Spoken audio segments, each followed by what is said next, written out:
Hello लोगोफोर दिनै आं LCM आं बेखौनो कनफिउज जाबाय बावगारबाय थायो बेखौनो भिडिअ खालामस्रानानैसो आं मोनसे LCM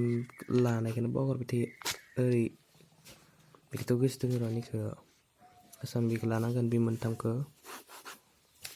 बेयाव मा दङ 5 दङ 6 दङ ओमफ्राय 3 दङ LCM लानांगोन नङा होमबा फार्स्टआवनो मा लागोन 2 खौ लाग्रोनोसै 2 बेथ' गैया 5 आनो थाबाय 2 3 3 होनबा 6 मोनबाय ओमफ्राय बेबो गैया जाया ओमफ्राय 3 लानोसै 5 गैया बेनो फैगोन 3 1 1 जाबाय 5 1 1 1 1 मोननांगौ गासिबो बिदि दा सानजाबदो 2 सानजाब 3 बे सानजाब 6 सानजाब 5 30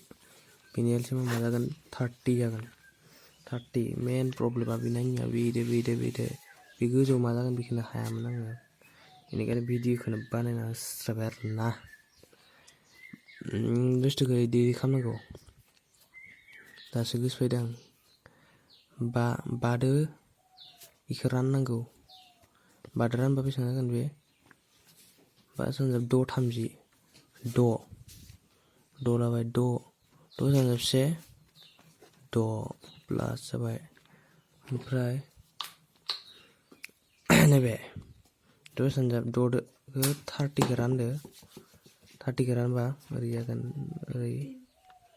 30 1 6 सानजाब 30 खौ रानबा मा जागोन 6 सानजाब 5 30 जाया होमबा 5 into 1 5 जागोन मा जागोन बेयो 30 खौ 6 सानजाब 5 30 5 मोनबाय नालाय 5 मोननायदो बे 1 दो सानजाब नामा 6 सानजाब 1 5 सानजाब 1 5 जाबाय प्लास नै दा नैबे निगिदिर रानबा बेसेबां जागोन 6 खौ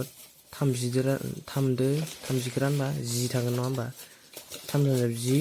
30 10 खौ मादो सानजाबनांगोन 2 दो सानजाबनांगोन 10 सानजाब 2 20 होमबा ओमफ्राय 30 इदि दाजाबजोबदो 20 5 10 इदि मा जागोन 11 31 जाबाय थेंक इउ बेखिनियानो बुजि मोनदोंना मोनासै कमेन्टआव होदो।